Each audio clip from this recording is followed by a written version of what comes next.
Queridos irmãos, bom dia, graça e paz. Amém. Convido os irmãos a abrirem, por gentileza, a palavra do Senhor, Romanos,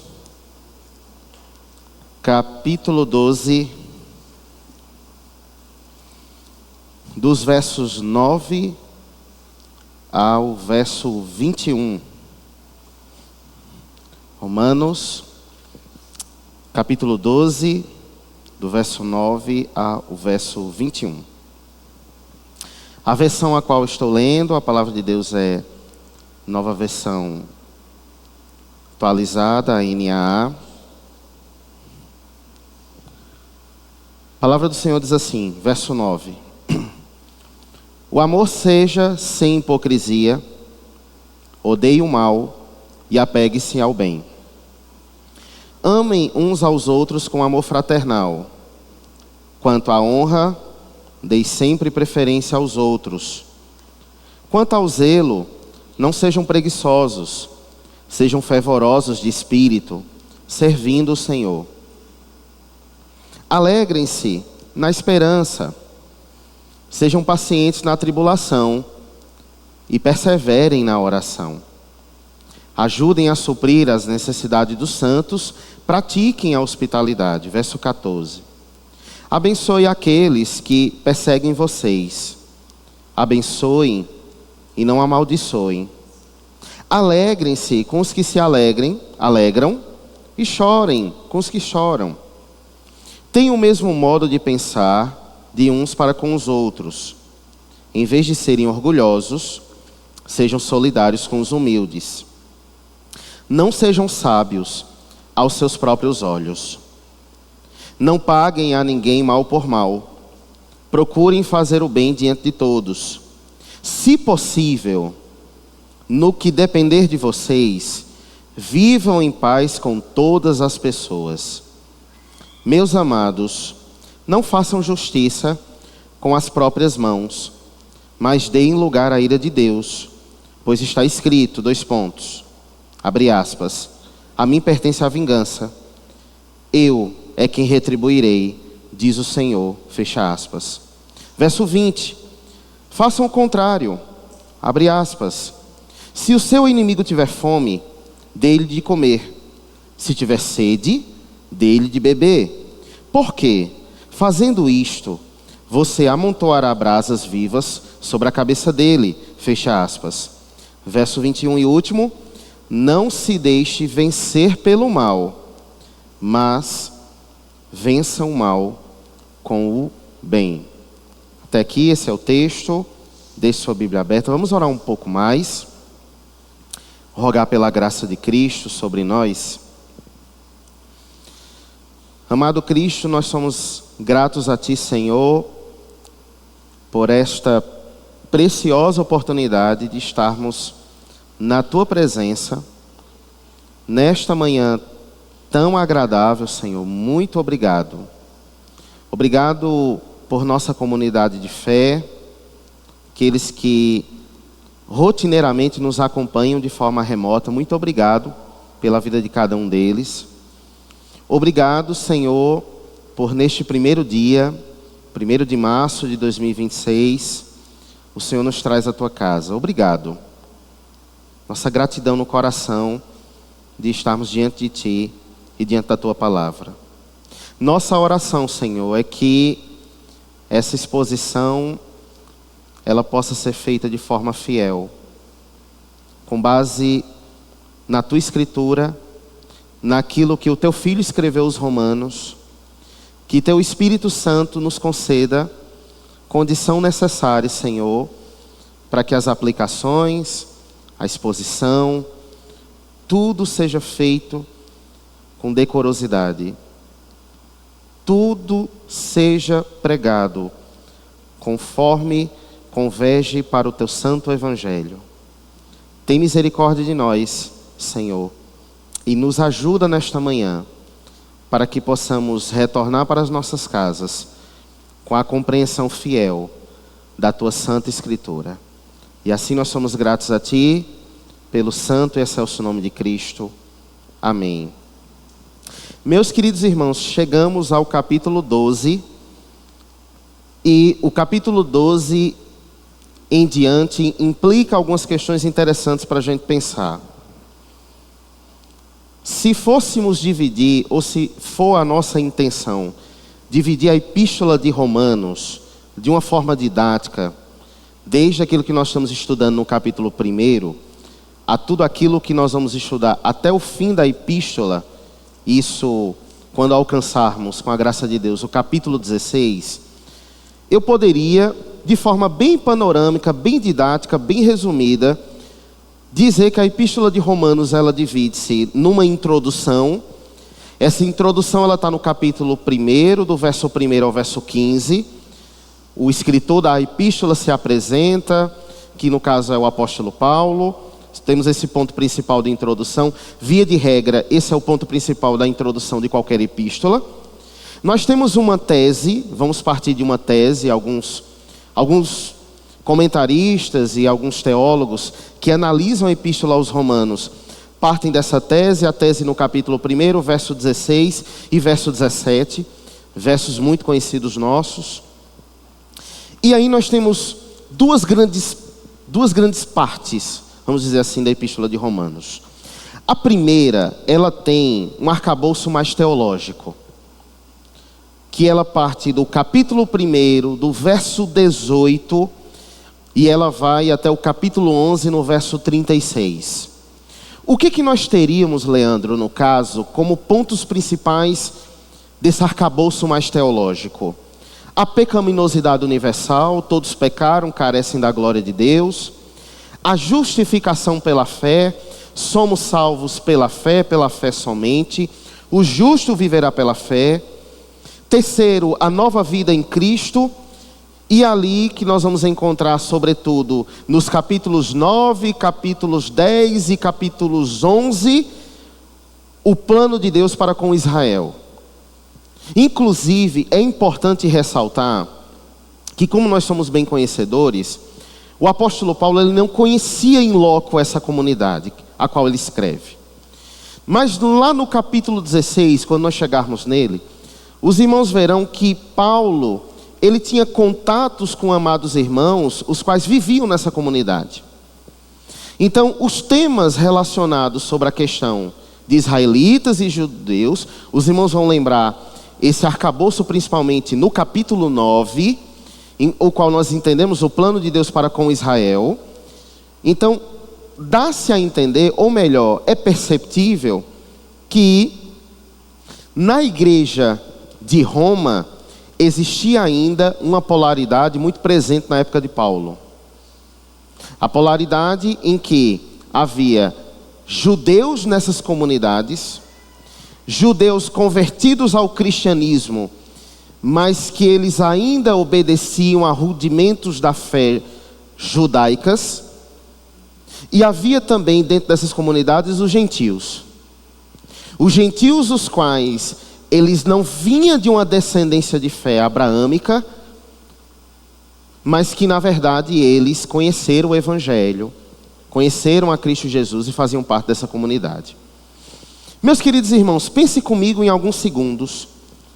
Se porventura, de modo geral, numa comunidade nossa como Médici, irmãos de diferentes educação domésticas, de diferentes culturas, no sentido mais familiar, mas de modo geral, pensando muito dentro do aspecto talvez religioso, da tradição que nós viemos, ou que foi herdado dos nossos pais, de modo geral nós não temos diferenças tão consubstanciais assim, considerando a trajetória histórica de cada irmão aqui. E nós vemos de um pressuposto de uma mesma língua, de um mesmo país. E se nós não temos tantas diferenças culturais assim, ou de herança histórica assim, se nós temos diferenças, como toda e qualquer comunidade de fé, e essas diferenças, se não forem cuidadas, se não forem bem pastoreadas, conduzidas, podem gerar grandes problemas. Vocês imaginam uma comunidade de fé como essa aqui, em Romanos, de irmãos que eles vêm de uma vem de uma raiz judaizante, e aí não é apenas a raiz religiosa étnica, mas é pensar na cultura, na forma de adorarem, na forma de crer, na forma deles celebrarem acerca da lei de Deus, acerca das suas dietas. E aí dentro dessa mesma comunidade, irmãos gentílicos, irmãos que eles não vêm dessa mesma herança, mas que assim como irmãos judeus, que creram em Cristo Jesus e na sua palavra, estão convivendo na mesma comunidade. Por que esse pressuposto contextual é tão importante para a gente pensar em Romanos capítulo 12? Porque as orientações do apóstolo Paulo, elas são orientações, irmãos, que vão para muito além de uma compreensão religiosa. Muito além da gente apenas pensar que o nosso ato de congregar é apenas o ato de eu ver os irmãos durante toda a semana, talvez na quinta, talvez no domingo, na terça ou no domingo, ou vê-los apenas em um dos dias da semana, estarmos juntos aqui, cantarmos alguns louvores, e depois de cantarmos alguns louvores, ouvirmos um sermão e voltarmos para casa. A compreensão para o apóstolo Paulo sobre o ato de pertencer no corpo místico de Cristo vai muito além disso. Essa, na verdade, essa que eu falei agora, de acharmos que a igreja é uma reunião religiosa, em que nós nos reunirmos, voltamos para casa, e que a gente não faz muita menção do que acontece na nossa comunidade, ou o que acontece com os nossos irmãos, é um equívoco nosso. E esse, na verdade, é um equívoco nosso que parte de muitos outros problemas. Mas antes de tratá-los, o que nós pensamos acerca desse primeiro ponto da parte da carta do apóstolo Paulo, a parte teológica? Essa parte teológica é o que nós temos aqui, o que de melhor de suprassumo da teologia paulina, sobre os pontos o qual ressaltei: justificação pela fé, pecaminosidade do homem, o plano de Deus para com Israel e a nova vida em Cristo. De Romanos, capítulo 12, verso 1, a Romanos, capítulo 15, verso 13, nós temos uma outra proposta na epístola aos Romanos. E essa proposta é o que nós podemos dizer como a parte prática da carta. É como se fosse assim, esse é um pensamento didático meu, tá certo? Não estou dizendo que quando Paulo escreveu pensando nesse meu sermão.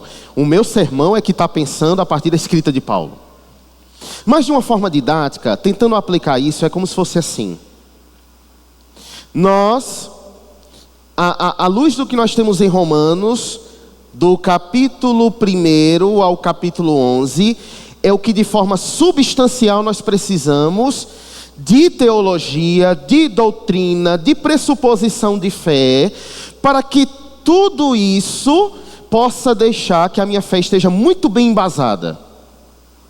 Em quem eu creio, por que eu creio, porque eu faço parte de uma comunidade de fé. Como o Médici, por exemplo, os irmãos já se pararam para pensar? Isso inclusive é uma pressuposição de pensamento muito saudável. Eu congrego nesta comunidade porque eu creio dessa forma, eu parto dessa ideia, e eu estou junto com os meus irmãos porque eu penso o evangelho assim. Todo crente na pessoa de Cristo Jesus, no meu modo de ver, se ele vai alcançar a estatura de maturidade, ele precisa ter essas perguntas e essas respostas muito bem respondidas para ele. Eu não posso pensar que eu estou numa comunidade de fé e que eu estou à deriva. Ou eu estou simplesmente porque, por alguma outra razão externa, aquela outra comunidade não me atendeu, entre aspas, a que eu congrego hoje me atende. Eu não posso pensar igreja como um serviço ao consumidor. Isso é um grande equívoco. Eu não faço parte de uma comunidade, irmãos, por um papel social. Eu não faço, obviamente, a nossa convivência social está atrelada a congregar. Mas o que eu quero dizer é que existem pressuposições mais enraizadas porque eu congrego.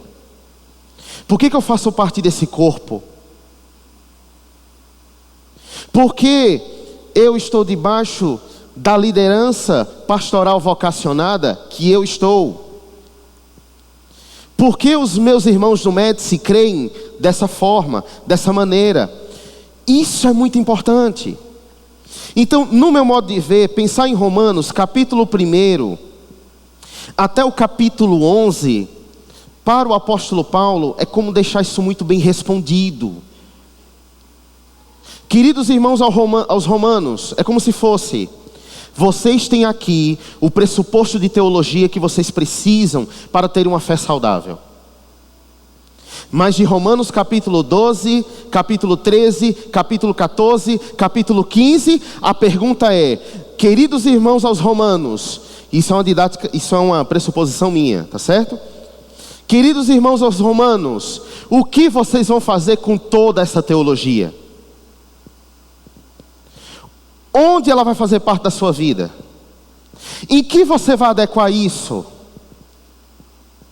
Porque você, uma vez que aprendeu que a pecaminosidade ela foi universal, a queda ela teve efeito sobre toda a humanidade, e a partir do momento que você compreendeu isso, que você compreendeu que foi justificado, que você compreendeu a doutrina da eleição, uma vez que você compreendeu acerca do plano de Deus para a humanidade, e como você, meu querido irmão eleito na pessoa de Cristo, que compreendeu a mensagem da cruz, compreendeu o Evangelho, tudo isso que você compreendeu, isso precisa fazer parte da sua vida prática. E não precisa fazer parte da sua vida prática, porque por onde você passar, você vai subir em cima de um púlpito e você vai dizer para todo mundo que você aprendeu isso. Você vai dizer para todo mundo que você congrega no Médici. Você vai dizer para todo mundo que você compreendeu a mensagem da cruz. A ideia é para além disso. Você vai dizer para o mundo que você compreendeu a mensagem da cruz. E se for necessário você falar, você vai falar. Mas a sua vida, a sua conduta, seu vocabulário, sua forma de crer, sua forma de ser, vão dizer tudo o que está em você, de Romanos capítulo 1 a Romanos no capítulo 11. Essa para mim, irmãos, se eu fosse tentar, o que é muito difícil, e eu não tenho um repertório suficiente para isso, mas se eu fosse tentar resumir para os irmãos do que nós tivemos que chegamos até agora da maneira mais prática e didática possível, é isso que eu apresento como introdução do nosso sermão. O que isso implica, Leandro? Esses pontos principais. Primeiro, a epístola de Romanos representa o que se espera de um cristão que, uma vez exposto a uma teologia robusta e saudável, terá uma conduta e um comportamento maduro. Irmãos, há uma expressão que eu aprendi, eu carrego essa expressão, e ela para mim é muito significativa. Muito significativa.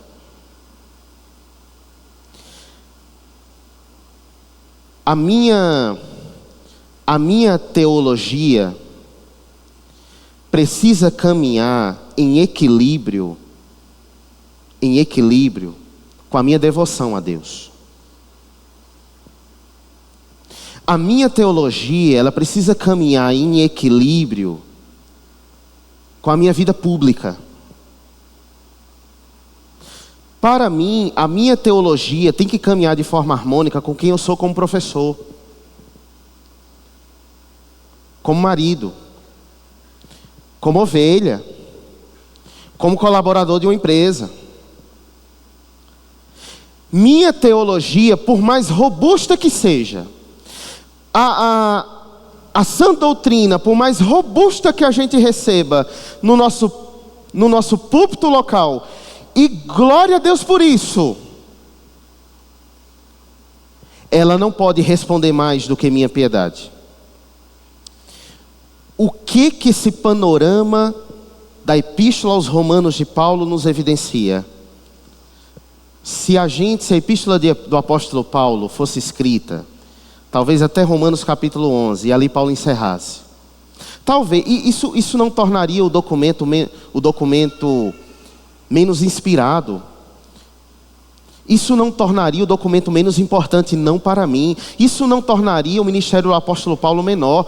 Mas talvez, irmãos, talvez um querido irmão de Roma que lesse essa epístola em loco dissesse: muito bem, eu aprendi, Paulo, a teologia, eu aprendi o que eu precisava, eu aprendi sobre todas as pressuposições os quais eu necessito para ter uma vida de fé substancial.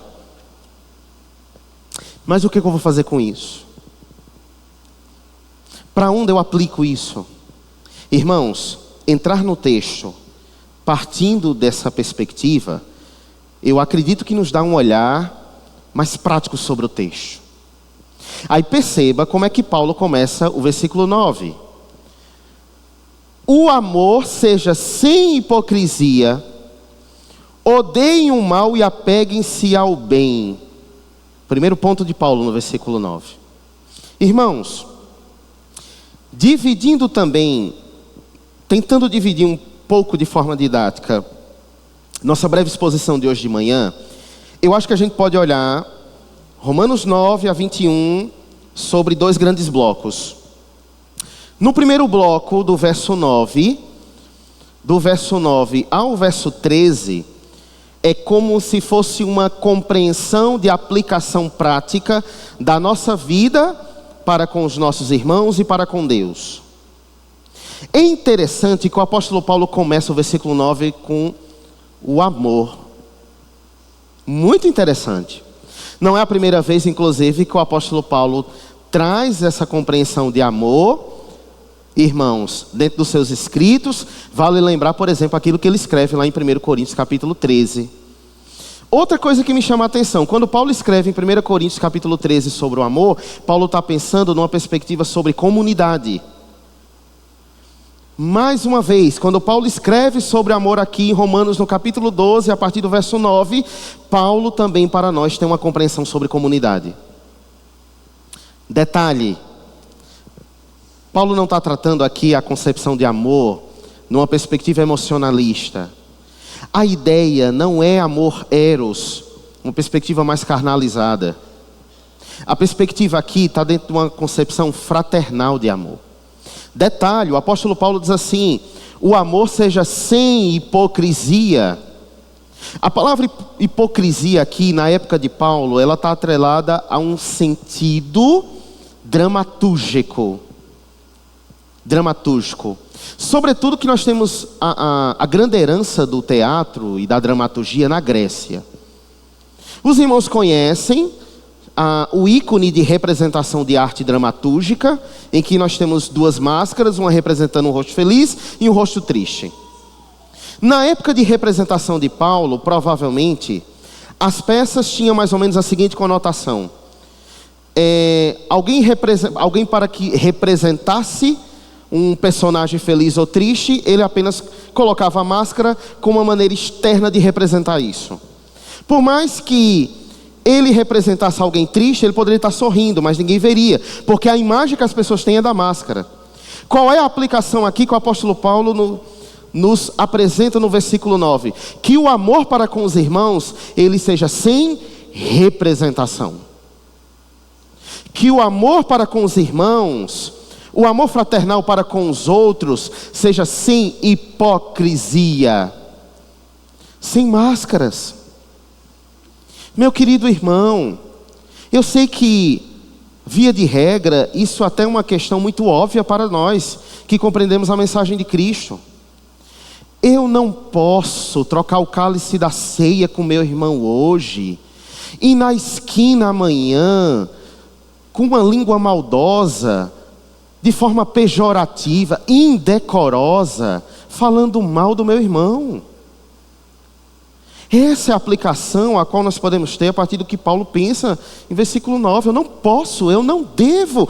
Não faz sentido, irmãos, a ideia não é nem de poder. A ideia é que isso não faz sentido mais. O primeiro momento que eu faço isso, irmão, se deliberadamente, eu tenho uma língua venenosa para com o meu irmão. Língua venenosa para com a minha comunidade. Língua venenosa para a qual meus queridos irmãos, a teologia que nós estamos aprendendo, ela não está tendo utilidade na minha e na sua vida, se nós fazemos isso de forma deliberadamente. Para o apóstolo Paulo, o pressuposto de amor fraternal, irmãos, está muito longe de uma representação de máscaras. E aí, irmãos, eu acho que aqui cabe uma aplicação muito importante para as nossas vidas. Sobretudo, ao invés de nós nos interessarmos pela audiência da vida do nosso irmão, eu quero partir da ideia que a gente precisa se interessar pela vida do nosso irmão. Percebe que tem questões diferentes aqui. Há pessoas que elas se interessam pela audiência da vida do irmão. A audiência da vida do irmão. E a audiência da vida do irmão é assunto para ela, e ela transforma isso em assunto, em rotina, em narrativa. E ainda usa a frase, infelizmente, de uma forma muito equivocada. Eu falo muito, ou eu estou falando isso, irmão, do irmão A, porque é para a gente orar. Não é para a gente orar. Você está falando isso porque você tem prazer em falar mal da vida dele. Você pode não reconhecer, mas é o que é. Se interessar pela vida do irmão tem um pressuposto muito diferente. Porque, na verdade, o meu querido irmão, o qual me interessa pela vida dele, ele é alvo da minha oração. E é uma coisa que ela é interessante da gente analisar. Paulo, inclusive, no verso, ele vai apresentar, nós veremos isso, sobretudo, a partir do verso 14 e o verso 15, eu compreendo que o ato de nós nos alegrarmos com os nossos irmãos, de nós chorarmos com os nossos irmãos, evidencia a diferença categórica de nós nos interessarmos pela vida dos nossos irmãos. E eu vou um pouco mais além. Se nós somos desinteressados com a vida dos nossos irmãos, é uma evidência muito plena do nosso desinteresse pela vida da nossa comunidade. Paulo continua: odeiem o mal e apegue-se ao bem. Amem uns aos outros com amor fraternal. Irmãos, a ideia da palavra fraternal aqui, ela está numa perspectiva que eu preciso amar o meu irmão, partindo dessa tese, né? Da mesma forma que nós amamos os nossos parentes de sangue.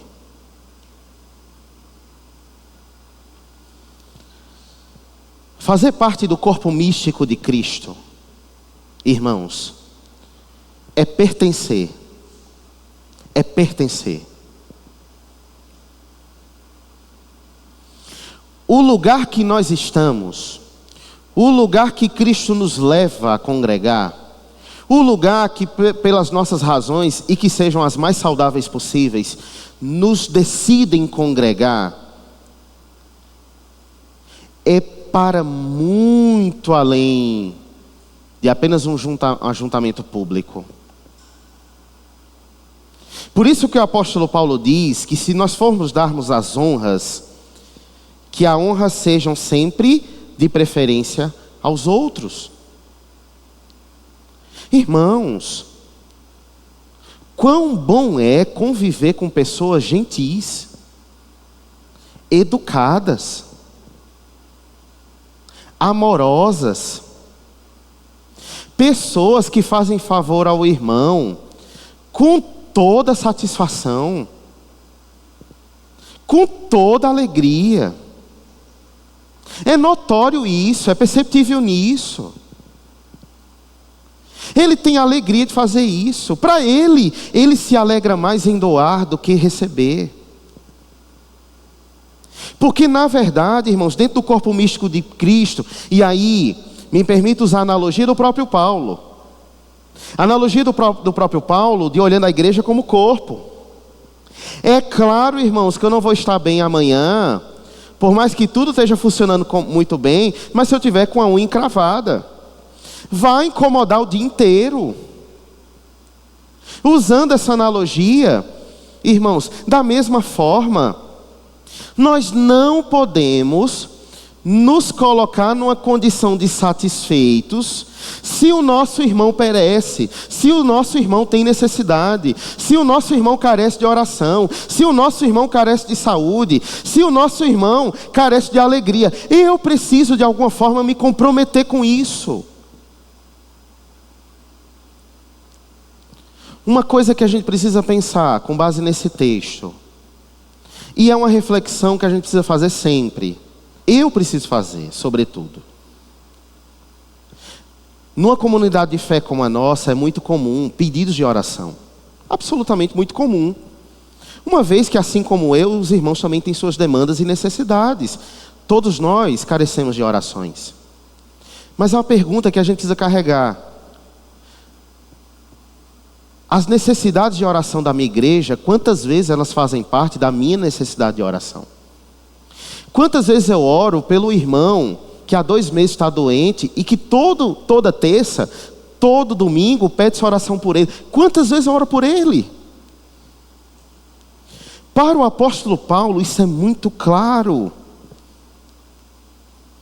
Eu não posso pensar numa compreensão de comunidade saudável, bíblica, se eu tenho uma compreensão equivocada dos meus irmãos. Nesse sentido, quanto à honra, deem sempre preferência aos outros, verso 11. Quanto ao zelo, não sejam preguiçosos, sejam fervorosos de espírito, servindo o Senhor. Queridos irmãos, os irmãos percebem, interessante, quem faz essa percepção nesse texto é o reverendo Nicodemos. Na análise dele, todos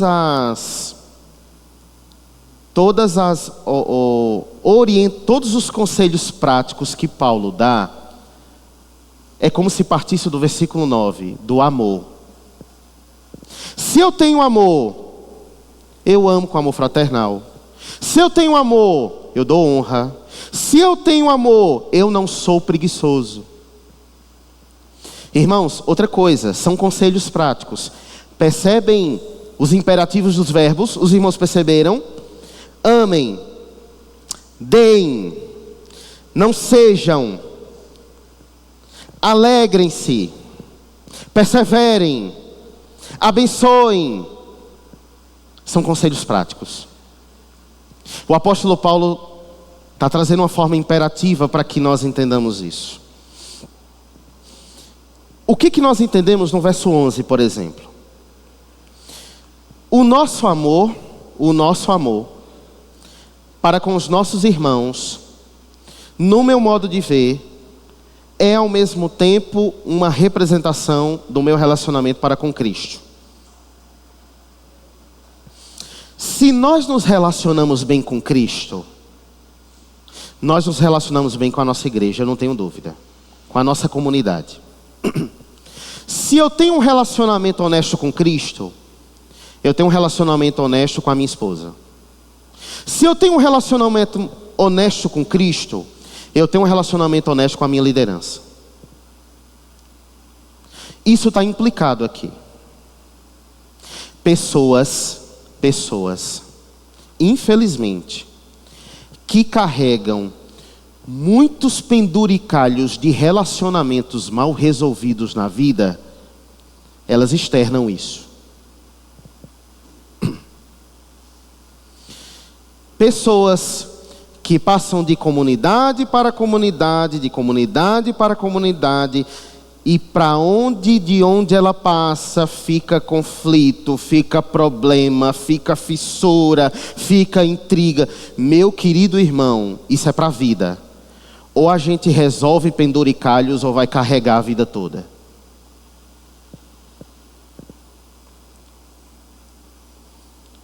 No verso 11, se nós temos esse amor fraternal, nosso relacionamento para com Deus e tudo que nós fazemos para Deus é de forma fervorosa.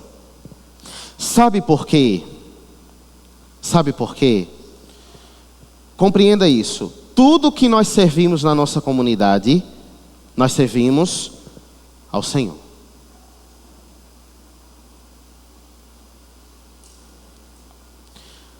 Nós servimos ao Senhor. Então, irmãos, para muito além de aquilo que nós exercemos como papel de trabalho na igreja, não é só apenas uma questão pública na minha comunidade que os meus irmãos darão conta disso, perceberão, que minha liderança vai perceber. É para além disso. Eu estou fazendo para Cristo. Se eu dou, eu faço para Cristo. Se eu cuido de um departamento, é para Cristo. Se pregamos, fazemos para a glória de Cristo. Se varremos a igreja, para a glória de Cristo. Se servimos ao irmão, para a glória de Cristo. Se eu carrego um garrafão de água, para a glória de Cristo. Tudo converge para a glória de Cristo. Às vezes, eu tenho a impressão que muitos ainda não conseguiram, talvez nas suas carreiras de fé, compreenderem essa diferença. Verso 12: alegre-se na esperança, sejam pacientes na tribulação e perseverem na oração. Irmãos,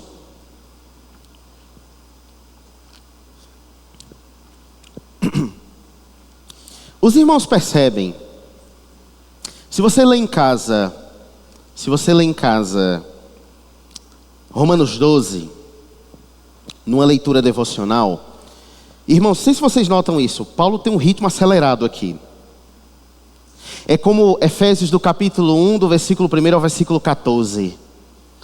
É um fôlego só. Não sei se os irmãos têm essa impressão. Interessante que o verso 12, Paulo traz 3 imperativos. Alegre-se na esperança. Esperança aqui, irmãos, não é uma compreensão... Não é uma compreensão de que, como se usa no senso comum, que a esperança é a última que morre. Então é a ideia de que talvez possa ser que tenha alguma coisa, pode ser que não tenha. A ideia de esperança aqui é uma esperança viva na fé em Jesus Cristo. Eu tenho que me alegrar na esperança. Eu preciso ter uma compreensão desse mundo, que por aflições que eu passarei, mas eu tenho uma esperança. Minha vida não está à deriva. Minha alma eterna não está à deriva. Eu tenho um capitão da minha alma, que ele está comigo. E Paulo diz, alegre-se na esperança, sejam pacientes na tribulação. Outro imperativo, sejam pacientes na tribulação e perseverem na oração. O que nós aprendemos com o apóstolo Paulo no verso 12? A oração, diferente da forma como equivocadamente nós pensamos ou entendemos equivocadamente, a oração não é bote de salva-vidas. Não, agora eu vou orar. Tentei A, tentei B, tentei C, não deu, então vamos orar. Não. A oração sempre, para o crente em Cristo Jesus, sempre é a primeira atitude. Sempre é a primeira decisão. Detalhe, o apóstolo Paulo não traz um imperativo, como por exemplo, em outra epístola aos Tessalonicenses, que é orar sem cessar, mas é perseverar. Uma aplicação aqui eu acho que ela é muito importante. Meus queridos irmãos, assim como eu, os irmãos talvez tenham causas de oração de 5, 10, 15, 20 anos. O que nós aprendemos com Paulo? Que eu não posso desanimar na oração por causa do tempo. Até porque, irmãos, quando nós lidamos com uma demanda que nós não temos controle, independente disso, termos a compreensão plena de que tudo está debaixo da soberania de Deus. precisa nos trazer conforto. Deus pode responder uma oração como foi a Ezequias, que Isaías ainda no pátio voltou, diga a ele que darei mais 15 anos. E Deus pode responder uma oração 20 anos depois, 30 anos depois, 40 anos depois, 10 anos depois. No versículo 12 eu aprendo que nós não podemos de forma nenhuma desistir de uma causa de oração por causa do tempo dessa causa de oração. Verso 13. Outro imperativo: ajudem a suprir as necessidades dos santos, pratiquem a hospitalidade. Meus queridos irmãos, esse verso 13, pensando nele, me ocorre uma vivência nossa, em particular, na nossa comunidade, que para mim eu acho ela muito simbólica. Particularmente eu acho ela muito simbólica.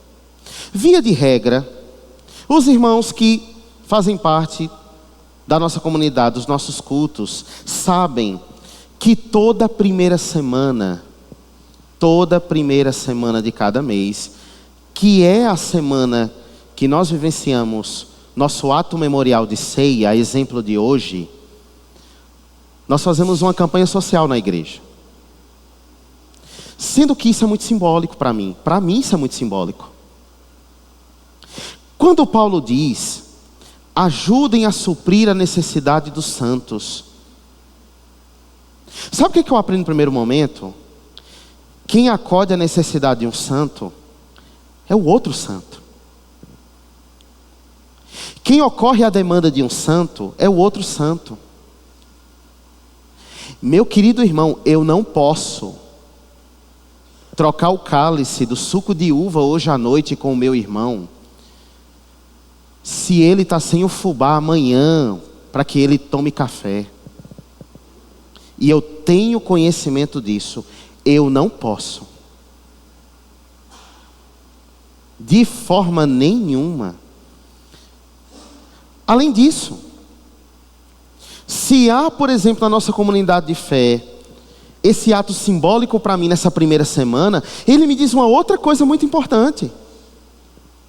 Porque quando eu trago o quilo de alimento, uma vez que o Senhor me deu recurso para isso, óbvio, eu estou trazendo o pão da necessidade do meu irmão, porque na mesa dele terá o pão da necessidade que ele precisa ser suprido, e à noite eu troco com ele o pão espiritual. O que eu entendo? Teologia robusta, prática de fé.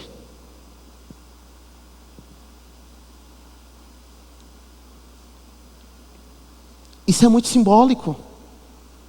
Poderíamos fazer essa campanha social qualquer outra semana. Fazemos na campanha da ceia. Fazemos na semana da ceia.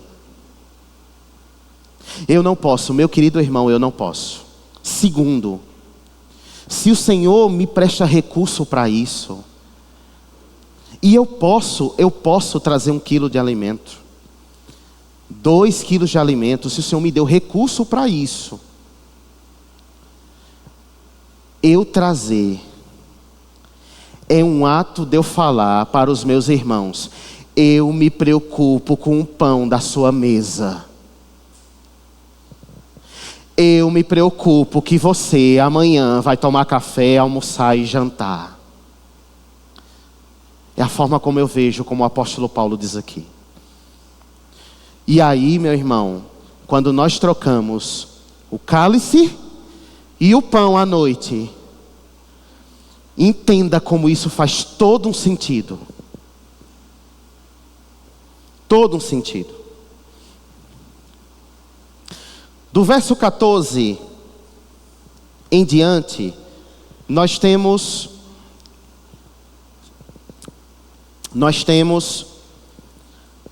talvez uma outra forma como Paulo entende o relacionamento do crente. Interessante, não apenas com a comunidade, não apenas com Deus, mas com os inimigos. Muito interessante o apóstolo Paulo ter esse cuidado. Os irmãos estão compreendendo até aqui que tudo que o apóstolo Paulo está orientando de forma prática, do capítulo 12, do verso 9 ao verso 13, seria uma incoerência nossa se alimentar da melhor teologia possível e não praticar essas coisas? Seria muita incoerência nossa. O apóstolo Paulo começa no verso 14: abençoem aqueles que perseguem vocês. Abençoem e não amaldiçoem. Meus queridos irmãos, por favor, olhando para esse verso 14, eu tive dificuldade de trazer uma aplicação diferente da que eu vou trazer para os irmãos agora. Como é difícil, irmãos, termos uma língua praguejante. Que é uma língua praguejante, uma língua que roga pragas para tudo e para todos.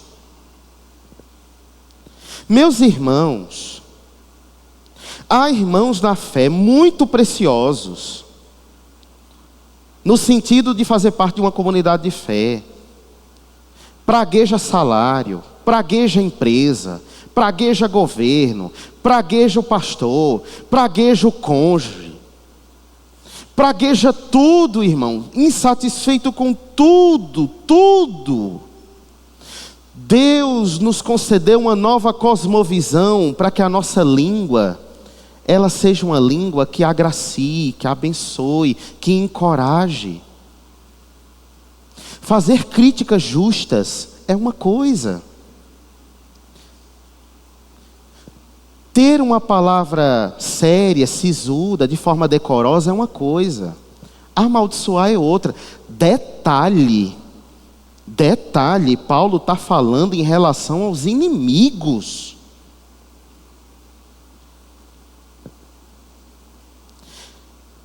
Quando ele diz, abençoem e não amaldiçoem, significa dizer, no meu modo de ver nesse verso 14, que se porventura, meu irmão, confessamos que aprendemos a nossa fé com base numa teologia, mas a minha prática de língua é outra, meu querido irmão, ou a gente analisa a teologia que o irmão está aprendendo, ou o problema está no irmão, porque que melhor que seja essa teologia. Infelizmente, o que ele apresenta dentro do seu vocabulário, ou do que ele apresenta, irmãos, para os outros, infelizmente, pode nos fazer compreender que há muito que esse irmão ainda considerar e aprender. Verso 15: alegre-se com os que se alegram, chorem com os que choram, tenham o mesmo modo de pensar de uns para com os outros. Em vez de serem orgulhosos, não sejam sejam solidários com os humildes. Não sejam sábios aos seus próprios olhos.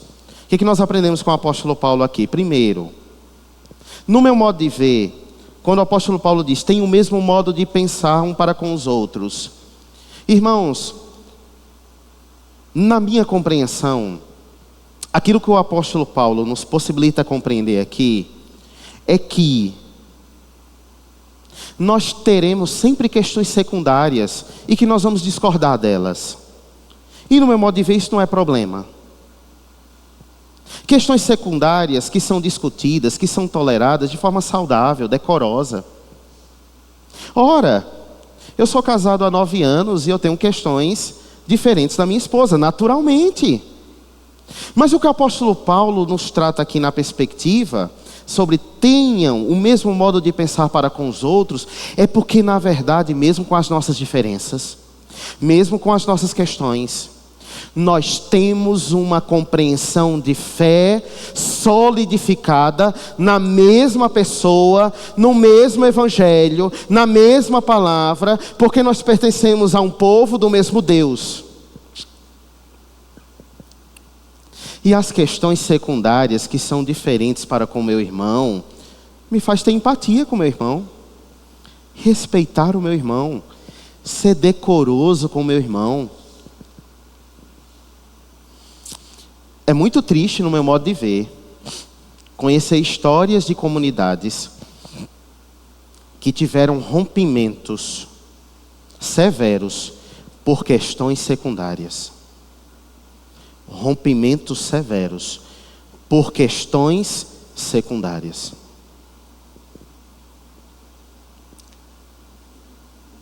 Verso 17. Não paguem a ninguém mal por mal. Procure fazer o bem diante de todos.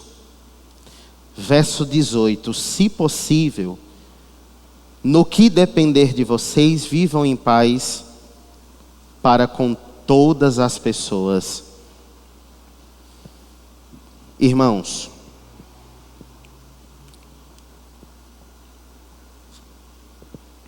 o verso 17 e o verso 18, ele traz para nós algumas implicações importantes. Primeiro, Deus não me chamou para vingança com ninguém. Eu não fui chamado para isso. O que é vingança? Termo mais prático, como nós conhecemos. Irmãos, Jesus não fazia inimigos, mas ele tinha inimigos.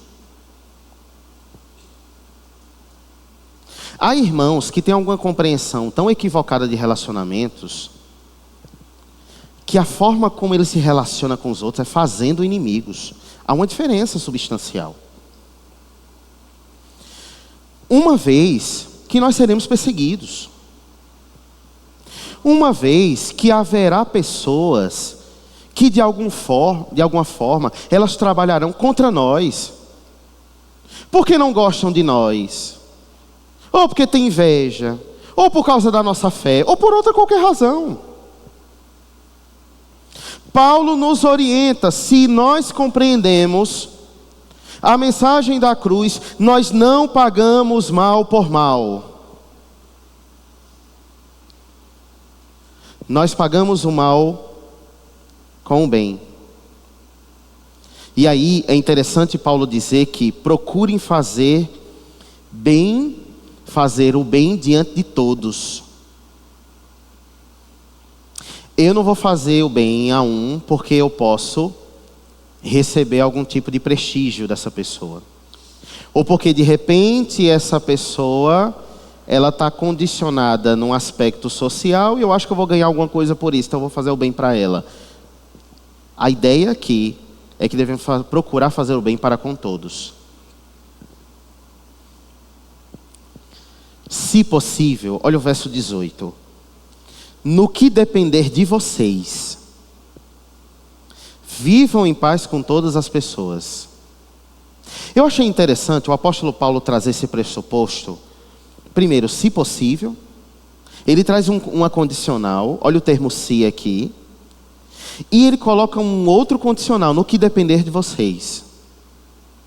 Irmãos, é tão bom, isso é uma compreensão minha, conviver com pessoas e via de regra, conviver com irmãos na fé.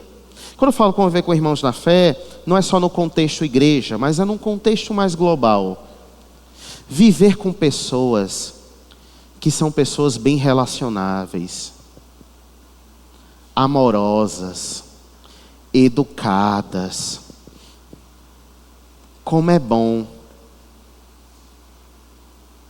viver com pessoas que você conversa 5 minutos com essa pessoa, ela tem expressões de bom conselho, de lhe encorajar. Como é bom conviver com pessoas assim. Pessoas que inclusive, se depender delas, elas têm paz com todos. Ter paz com todos significa dizer que ela não é firme quando ela precisa. Não é sobre isso. Não significa dizer que ela tem pouca coragem quando é para defender sua fé, ou quando ela precisa se posicionar, ela faz isso de uma forma mais sisuda, até mais enérgica. Não é sobre isso. Mas é uma pessoa que no coração dela, o desejo dela é que ela tenha paz para com seu irmão e para com os que ela convive, porque ela sabe que isso é frutífero, isso é piedoso, isso é bom. Verso 19. Meus amados irmãos, não façam justiça com as próprias mãos, mas deem lugar à ira de Deus, porque está escrito: a mim pertence a vingança, eu é que retribuirei, diz o Senhor. O que nós aprendemos com esse verso 19? Oh, meus irmãos, e às vezes a nossa língua prolifera coisas tão indecorosas. A ideia do verso 19 aqui não é dizer: fez comigo isso, nada não. Um carro vai passar por cima porque Deus vai mandar. Meus queridos irmãos, é triste ouvir isso. Tem irmãos na fé que reproduzem discursos assim. Ou do tipo: eu só não passo por cima dele porque eu sou crente. Meu querido irmão, você já tem um desejo no coração já. Pessoas que reproduzem coisas assim. Não é essa ideia aqui. A ideia aqui é que, se de uma forma justa, Deus é quem vai responder por nós. Se eu for injustiçado no meu trabalho, na empresa que eu trabalho, meus queridos irmãos, eu não preciso praguejar ninguém. Eu não preciso entrar na mesa, entrar na sala da minha liderança de trabalho e fazer algum tipo de agressão física, algum xingamento verbal, algum tipo de violência. Por mais que a minha causa seja justa, eu não preciso fazer isso. Eu só preciso orar ao Senhor para que o Senhor me dê temperança, porque não é fácil, discernimento, e me dê graça para que eu glorifique a Ele, até mesmo numa situação que eu sou injustiçado. Eu não preciso me vingar de ninguém. Eu não preciso ser violento com ninguém. E violento, inclusive verbalmente, não é só fisicamente não. Eu não preciso agredir ninguém. Deus não me chamou para isso. Deus nos chamou para que sejamos sal da terra.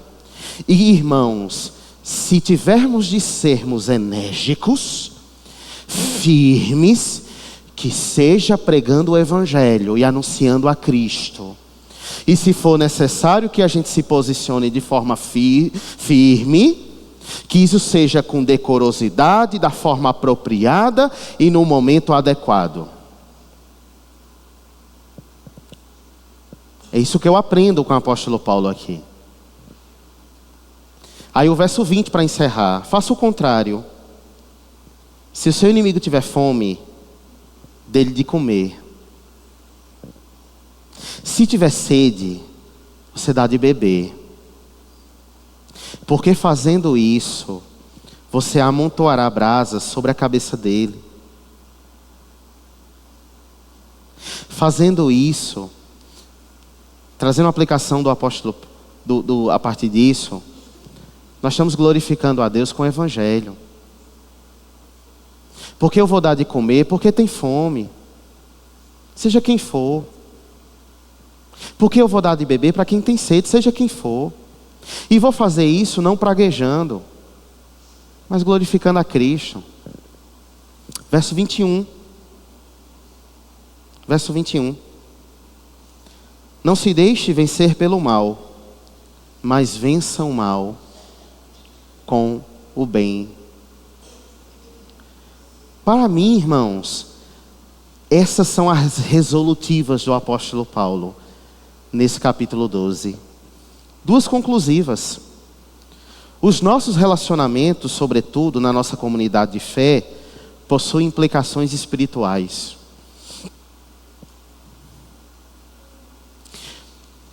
O alimento e o pão que nós vamos trazer para os nossos irmãos, e o pão que nós vamos trocar, vamos de forma simbólica, no ato memorial, consumirmos à noite no ato da ceia, é um ato simbólico que traz implicações espirituais. Segundo, para todo cristão, espera-se, ou seja, há uma expectativa de amadurecimento e de crescimento. Para encerrar essa exposição, meus queridos irmãos, à luz do que nós vimos terça-feira de Romanos 12, do 9 ao 21, e à luz de que nós vimos hoje pela manhã, de Romanos 12, do 9 ao 21, eu acho que a escrita do apóstolo Paulo nos possibilita um autoexame, e que a gente olhe para esse texto e analise se nós, de fato, estamos tendo crescimento e progresso na fé. E o mais importante, que a teologia que aprendemos responda à nossa prática de vida que nós temos com Deus, com nossa comunidade e com os nossos inimigos.